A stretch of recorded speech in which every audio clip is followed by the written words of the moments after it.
आप देख रहे हैं इंडिया न्यूज, सबसे पहले देश। आपके साथ मैं रचना बंसल। पाकिस्तान के हालात हर दिन के साथ खराब होते हुए नजर आ रहे हैं और ऐसा लग रहा है कि आने वाले कुछ दिन में पाकिस्तान खंड खंड हो जाएगा, यानी कि टुकड़े टुकड़े हो जाएगा, जिसमें सबसे ज्यादा जो विरोध के स्वर हैं वो बलूचिस्तान से उड़ रहे हैं। यहाँ बलूचिस्तान से बड़ा अपडेट आप जानिए।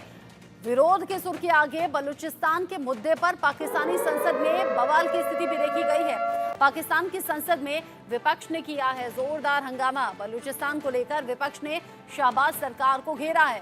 संसद में विपक्ष ने शहबाज सरकार से कुछ तीखे सवाल भी पूछे। विपक्ष ये पूछ रहा है शहबाज सरकार से कि आखिर बलूचिस्तान में लोगों के साथ ये अत्याचार, ये नाइंसाफी हो क्यों रही है। बलूचिस्तान जहां पर बलूच लोग जो हैं वो सड़कों पर आ गए हैं, विरोध प्रदर्शन लंबे वक्त से चल रहा है और ये जो प्रदर्शन है वो अपनी आज़ादी की मांग को लेकर है। वो प्रदर्शन जुल्म ज्यादती के खिलाफ है और ऐसे में टेंशन में अब पाकिस्तान सरकार आ गई है। जुल्म के खिलाफ बलूचिस्तान के लोगों ने हल्ला बोल दिया है। पाकिस्तानी सेना और बलूच प्रदर्शनकारी आमने सामने आते हैं, जख्मी भी होते हैं, जान भी जाती है, लेकिन बावजूद इसके ये प्रदर्शन रुक नहीं रहे, थम नहीं रहे। कहना उनका ये है कि अधिकारों के लिए हम लड़ते हैं और लड़ते रहेंगे।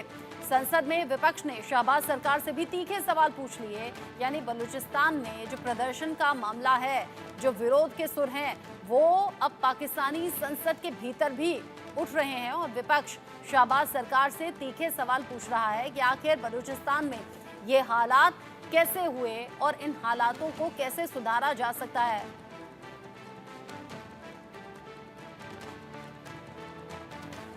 खबर इस बीच ये भी है कि बलूचिस्तान नेशनल पार्टी के चीफ ने इस्तीफा दे दिया है। इस्तीफे के पहले अख्तर मेंगल ने सरकार पर बड़ा हमला बोला और हमला बोलते हुए कई बड़ी बातें कही। उन्होंने कहा कि बलूचिस्तान का सरकार से भरोसा जो है वो पूरी तरह से खत्म हो चुका है। अख्तर मेंगल ने और भी बड़ी बातें कही। उन्होंने कहा कि सरकार को बलूचिस्तान की जनता का कोई ख्याल ही नहीं है। एरिया वाइज सबसे बड़ा प्रांत है बलूचिस्तान, यहाँ आवाम जो है वो सबसे कम है, यानी कि जो जनसंख्या है वो बहुत ज़्यादा कम है। यहाँ बेसिक सुविधाओं का अभाव है, यहाँ अत्याचार और नाइंसाफ़ी बहुत ज़्यादा लोगों पर की जाती है, जुल्म के इंतहा है। और ऐसे में बलूचिस्तान में लोग जब सड़कों पर आए और महिलाओं को उसमें देखा गया तो ये साफ हो गया कि ये जो विरोध के सुर हैं ये अभी दबने वाले नहीं हैं। रह रहकर ये जो विरोध हो रहा है मुश्किलें बढ़ा सकता है पाकिस्तान सरकार की, क्योंकि बलूचिस्तान में इस प्रदर्शन को लंबा वक्त हो गया और अब ऐसे में बलूचिस्तान के लोग ये कह रहे हैं हमें पूरी तरह से आज़ाद कर दो, हमें पाकिस्तान सरकार से कोई उम्मीद नहीं है। क्योंकि फौज के नाम पर पाकिस्तानी सेना जब वहां पर जाती है तो उल्टा आम लोगों पर अत्याचार होता है, आवाम पर वार किए जाते हैं, बेवजह बेगुनाह लोगों को मार दिया जाता है और लोगों में जो असंतोष है वो बहुत ज़्यादा बढ़ा हुआ है इन हालातों को देखते हुए। इस्तीफे से पहले अख्तर मेंगल ने सरकार पर बोला तीखा हमला और कहा कि बलूचिस्तान का सरकार से पूरी तरह से भरोसा खत्म हो गया है, क्योंकि सरकार को बलूचिस्तान की जनता का कोई ख्याल नहीं।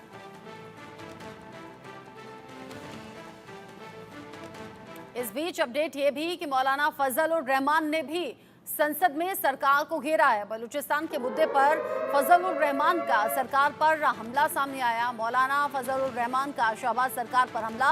वो कह रहे हैं बलूचिस्तान को नजरअंदाज करने का जो परिणाम है वो गंभीर होगा। ग्रुप बनाकर हाथों में रॉकेट लॉन्चर लेकर घूम रहे हैं लोग, यानी कि जो खतरा है वो बढ़ रहा है वक्त के साथ में। ग्रुप बनाकर हाथों में रॉकेट लॉन्चर लेकर घूम रहे हैं लोग। आप समझिए कि हालात क्या होंगे अगर वाकई ऐसा है, ग्रुप बनाकर हाथों में रॉकेट लॉन्चर लेकर अगर लोग घूम रहे हैं। इसका मतलब जान की परवाह नहीं है, इसका मतलब विरोध की जो अग्नि है वो और ज़्यादा धधकती हुई भड़कती हुई नजर आ रही है। और यहाँ सीधे तौर पर पाकिस्तान सरकार पर एक और वार किया गया। पूछा गया मौलाना फजल उर रहमान की तरफ से कि आखिर बलूचिस्तान के मुद्दे पर सरकार सोचती क्या है। शहबाज सरकार पर यह हमला कि बलूचिस्तान को जो नज़रअंदाज अभी किया जा रहा है, क्योंकि जो बेसिक सुविधाएं हैं, जो बेसिक अधिकार हैं वो भी बलूचिस्तान में लोगों के पास में है नहीं। ऐसे में पाकिस्तान सरकार पर अनदेखी का आरोप लगातार वहां पर लंबे वक्त से लोगों के जरिए हो रहा है। और अब चर्चाएं इस बीच बहुत तेजी से आगे बढ़ी हैं कि 1971 में जो हुआ था, पाकिस्तान से अलग हटकर टूटकर बांग्लादेश बना था, तो कहीं ऐसा तो नहीं कि पाकिस्तान टूटेगा फिर से और बलूचिस्तान अलग हो जाएगा।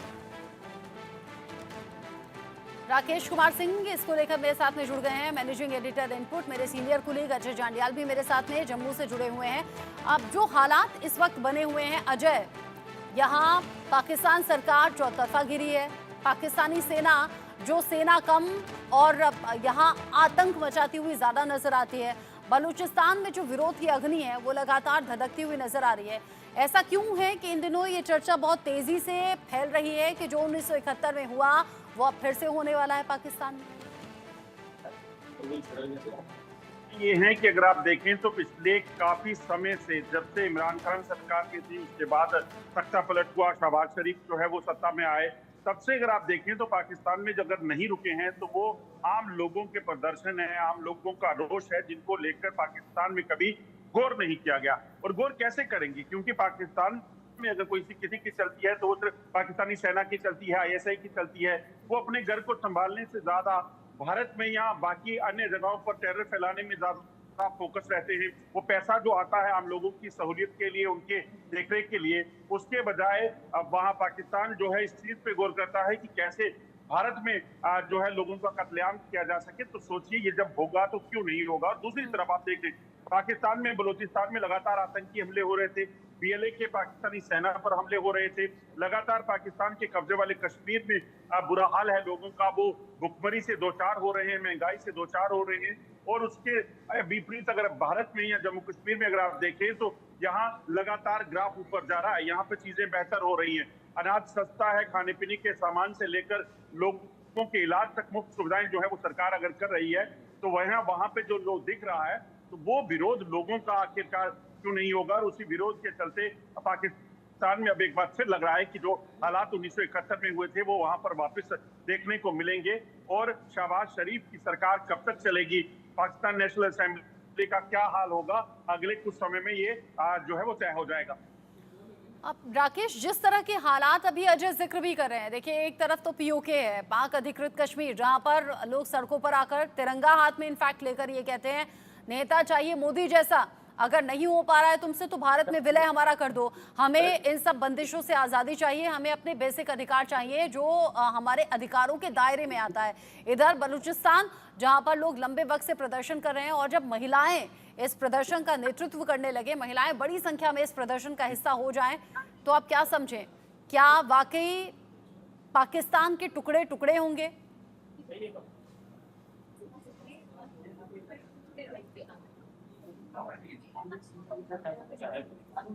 राकेश,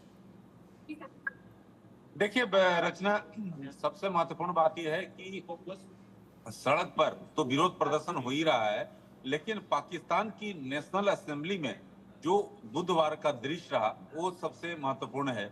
और उसका जिक्र करना महत्वपूर्ण होगा कि बलूचिस्तान और खैबर पख्तूनख्वा को लेकर जो जोरदार हंगामा हुआ और बड़े नेताओं और सांसदों ने सरकार पर इससे जुड़े हुए तीखे सवाल पूछे और हालातों को बेहतर करने के उन्होंने कहा कि सरकार, शहबाज शरीफ सरकार न तो बलूचिस्तान को और न ही वहां के लोगों को गंभीरता से ले रही है और न ही उसका ध्यान हालातों को ठीक करने को लेकर है। और ऐसी स्थिति में बलूचिस्तान नेशनल पार्टी के चीफ अख्तर मेंगल ने यह कहते हुए इस्तीफा दे दिया कि बलूचिस्तान का देश की सरकार पर से भरोसा खत्म हो चुका है क्योंकि सरकार को उनका ख्याल नहीं है। अख्तर मेंगल ने यह भी कहा कि पाकिस्तान के राष्ट्रपति और प्रधानमंत्री में से कोई भी बलूचिस्तान के हालात को सुधारना ही नहीं चाहते हैं। ऐसा लगता है कि सरकार का यहां से कोई लेना देना नहीं है। पाक संसद में जमीयते उलेमा इस्लाम फजल के चीफ मौलाना फजल उर रहमान ने भी बलूचिस्तान और खैबर पख्तूनख्वा को मुद्दे पर सरकार को घेरा और उन्हें सीधे तौर पर कहा कि बलूचिस्तान और खैबर पख्तूनख्वा में हालात ऐसे हो गए हैं कि वहां के लोग ग्रुप बनाकर हाथों में रॉकेट लॉन्चर लेकर घूम रहे हैं। तो ये स्थिति है पाकिस्तान की, और जो स्थिति अगर ये लंबे समय तक जारी रहती है तो पाकिस्तान कई टुकड़ों में बंटने वाला है। रचना, ये जो पाकिस्तान कई टुकड़ों में टूटेगा, बटेगा, लेकिन अजय अगर एरिया वाइज देखें, पाकिस्तान जो 4 प्रांतों में बटा है, बलूचिस्तान एरिया वाइज सबसे बड़ा है, आबादी के लिहाज से अगर देखें तो आबादी यहाँ सबसे कम है।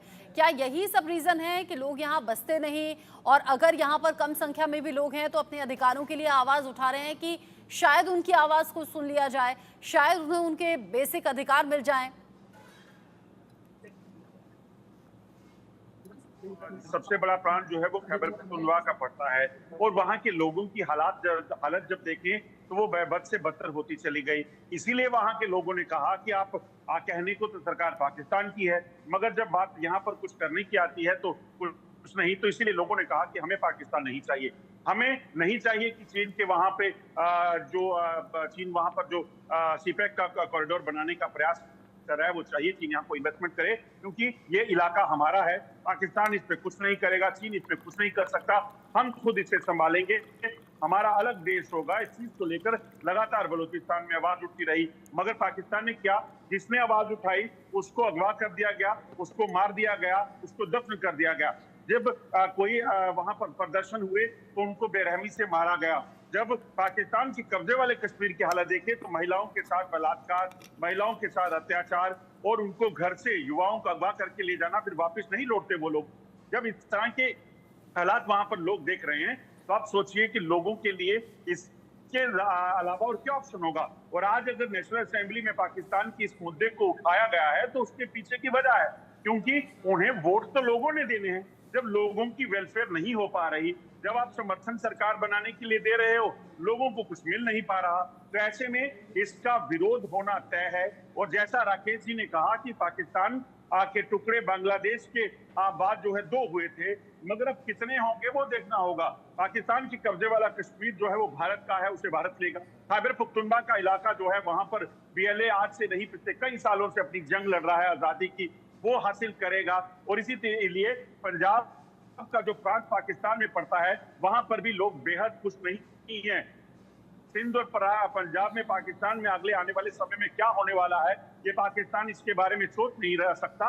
और आपको बताऊं कि चीन को खास तौर पे जब से पाकिस्तान ने इन्वॉल्व किया है, उसकी बिलियन रुपीस की इन्वेस्टमेंट वहां पे करवाई है, उसके बाद चीन को उसने फंसा तो लिया है, मगर इसका खामियाजा भी पाकिस्तान को भुगतना पड़ेगा क्योंकि अपनी भुखमरी की हालत के लिए चीन से जितना कर्जा पाकिस्तान ने लिया है वो और ज्यादा खतरनाक पाकिस्तान के लिए आने वाले समय में होने वाला है। अब जिस तरीके से आप बता रहे हैं कि प्रदर्शन यहाँ पर तेज हो गए, प्रदर्शन पाकिस्तान सरकार के लिए बड़ा सरदर्द है। राकेश, आपको नहीं लगता कि पाकिस्तान सरकार खुद अपने पैरों पर कुल्हाड़ी मार रही है, या फिर ये जो प्रदर्शन रह रहकर उठ रहे हैं या ये जो विरोध की अग्नि भड़क रही है, ये मानो बारूद का ढेर है जिस पर पाकिस्तान सरकार बैठी और न जाने कब ये विस्फोट हो जाए? देखिए, पाकिस्तान के जो टॉप लीडर हैं या जो आर्मी है उसका ध्यान जो है इन चीजों पर होना चाहिए, लेकिन उसका ध्यान जो है भारत में आतंकवाद फैलाना, इन तमाम चीजों पर, तो ये एक बड़ा मसला है। और जिस तरह से जो संसद का जो दृश्य है पाकिस्तान का, वो उससे साफ तौर पर बयां कर रहा है कि आखिरकार पाकिस्तान के हुक्मरान कितनी बेचारगी में हैं। बलूचिस्तान के बिगड़ते हालात की तरफ जिस तरह से जो दृश्य दिख रहा है कि लोग जो हैं वहां के हाथों में हथियार लेकर वसूली करने निकल जाते हैं, और उन्हें वहां पर अगर सरकार सच में बलूचिस्तान और खैबर पख्तूनख्वा के हालात को सुधारना चाहेगी तो ये लेकिन आने वाले समय में अगर इसी तरह से स्थिति रहता है तो पाकिस्तान के हाथ से बलूचिस्तान और खैबर पख्तूनख्वा जो है निकलने वाला है। जो दृश्य है वो साफ तौर पर इसकी ओर इंगित कर रहा है रचना। और दूसरी महत्वपूर्ण बात, क्योंकि जो आम आदमी है वो त्रस्त है, आम आदमी परेशान है, बेरोजगारी वहां पर चरम पर है, महंगाई चरम पर है, तो ऐसी स्थिति में अगर सरकार आम आदमी की बात नहीं करती है, आम आदमी को जो है वहां पर जिस तरह से अपने हाल पर छोड़ दिया जाता है, तो ऐसी स्थिति में स्थिति आने वाली है कि पाकिस्तान कई टुकड़ों में बटेगा। और इसी का जिक्र चाहे मौलाना फजलुर रहमान हो या बलूचिस्तान नेशनल पार्टी के जो नेता हो जिन्होंने अपने पद से इस्तीफा दिया, उन्होंने साफ तौर पर इस बात किया कि अगर पाकिस्तान सरकार ने बलूचिस्तान और पख्तूनख्वा के स्थानीय नेताओं को नजरअंदाज किया तो इसके गंभीर परिणाम भुगतने पड़ेंगे। और ये प्रदेश, ये एरिया जो है पाकिस्तान के हाथ से निकलने वाला है। संसद और इन इलाकों में मचे बवाल के देखते हुए ऐसे कयास लग रहे हैं कि कहीं पाकिस्तानी सरकार के हाथों से बलूचिस्तान और खैबर पख्तूनख्वा निकल न जाए। जिस तरीके से आप कह रहे हैं कि पाकिस्तान के हाथ से बलूचिस्तान निकल ना जाए, अजय ऐसा लग रहा है कि लगभग तो निकल ही गया है। आउट ऑफ कंट्रोल तो है यहाँ चीजें, चाहे बलूचिस्तान हो पीओके हो।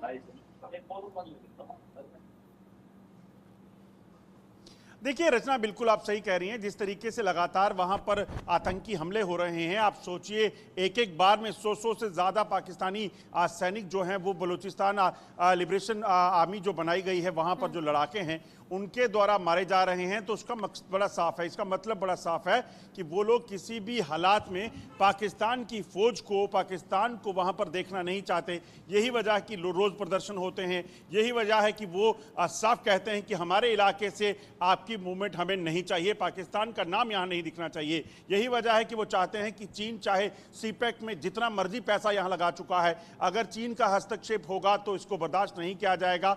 और इसीलिए आप सोचिए पुलिस स्टेशन से लेकर आर्मी के कैंप, आर्मी की पेट्रोल पार्टीज, वहां पर आर्मी की जो मूवमेंट होती है उसको टारगेट करने का जो सिलसिला चल रहा है वो सीधा इशारा करता है कि ये अब खतरनाक आने वाले दिनों में और हो जाएगा। और इसके पीछे की वजह है उनके पास, इसके पीछे की वजह साफ ये है कि वो सीधे तौर पर चाहते हैं कि वहां पर पाकिस्तान नहीं चाहिए, चीन नहीं चाहिए, उन्हें आज़ादी चाहिए है। और ये हिस्सा पाकिस्तान से बेहद जल्द कटने वाला है। अभी तक जो तस्वीर दिख रही थी वो सड़कों पर दिख रही थी, वो अब पाकिस्तान की संसद में अगर पहुंची है तो इसका मतलब बड़ा साफ है कि वहां पर अब जो शहबाज शरीफ की सरकार है उसको आने वाले दिनों में और चीज़ों को भुगतना पड़ेगा। क्योंकि लोगों को पता है कि यहाँ जो नब्ज है उस नब्ज को पकड़ने के लिए बीएलए जो हमले कर रहा था वो ठीक है, मगर पाकिस्तान की संसद में आवाज़ पहुंचानी है तो उसका तरीका उन्होंने ढूंढा और वहां पाकिस्तान नेशनल असेंबली में वो बात पहुंच चुकी है।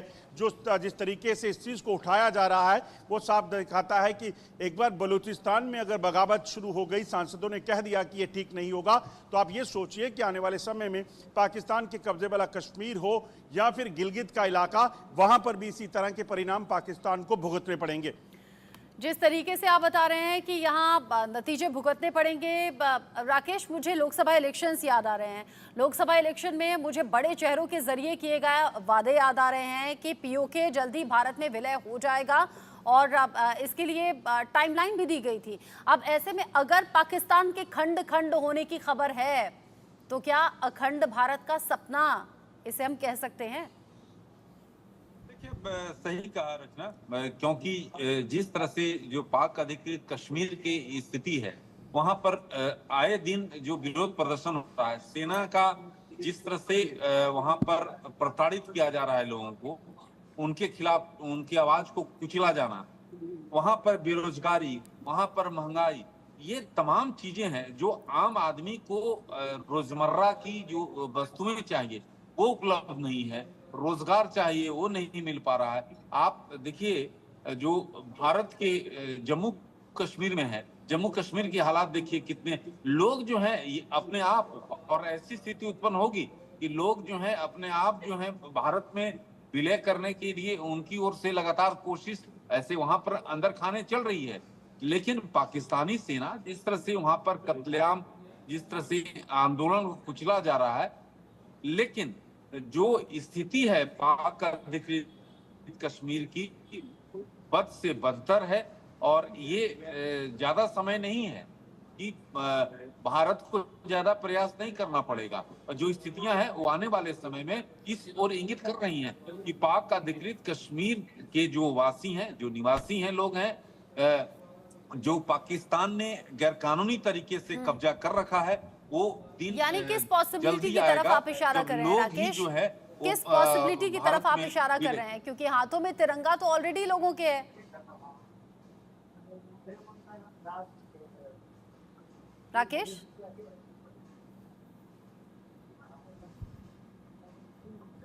अच्छा, आवाज उन तक नहीं पहुंच पा रही है। मैं अजय का रुख कर लेती हूँ। अजय, ये जो हालात अभी देखे हैं हमने, लगातार विरोध प्रदर्शन के होना, हम तो अपनी फौज का कितना सम्मान करते हैं, हमारे बिल्कुल सर आंखों पर बिठाकर रखते हैं हम अपने फौजियों को, लेकिन पाकिस्तान में ठीक उल्टा है। सेना की वहां पर कोई इज्जत, कोई सम्मान नहीं, सेना का अपने लोगों के बीच में आ जाना मानो कि आतंक को ले आना, मानो कि जुल्म ज्यादती को ले आना।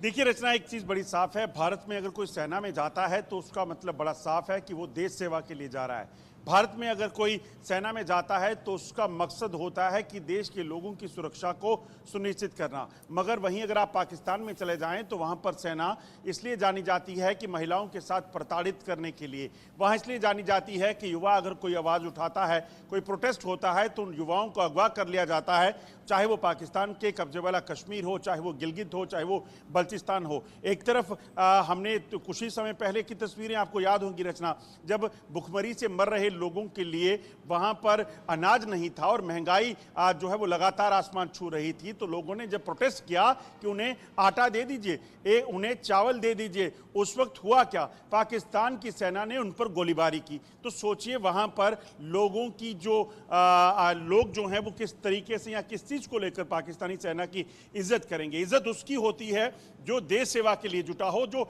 आम लोगों की सेवा के लिए जुटा हो। उसके पीछे की वजह यह है। दूसरी तरफ पाकिस्तान के कब्जे वाला कश्मीर की बात राकेश जी जो कर रहे थे, क्योंकि मैं उस चीज को बताना चाहूं, आप सोचिए कि पाकिस्तान के कब्जे वाले कश्मीर में पिछले 35 सालों में पाकिस्तान ने क्या किया है। वहां के युवाओं को बजाय नौकरी देने के, वहां की महिलाओं को बजाय ऊपर लाने के, महिलाओं के लिए या फिर बच्चों को वहां शिक्षा देने के लिए पाकिस्तान ने अगर कुछ किया तो पाकिस्तान ने वहां पर महिलाओं के साथ बलात्कार किए, युवाओं को आतंक के लिए जम्मू कश्मीर भेजा, भारत भेजा और बंदूक हाथ में थमा दी और यहां पर आकर सुरक्षा बलों के साथ मुकाबले में वो मारे गए। आतंकी ट्रेनिंग कैंप वहां पे शुरू किए गए।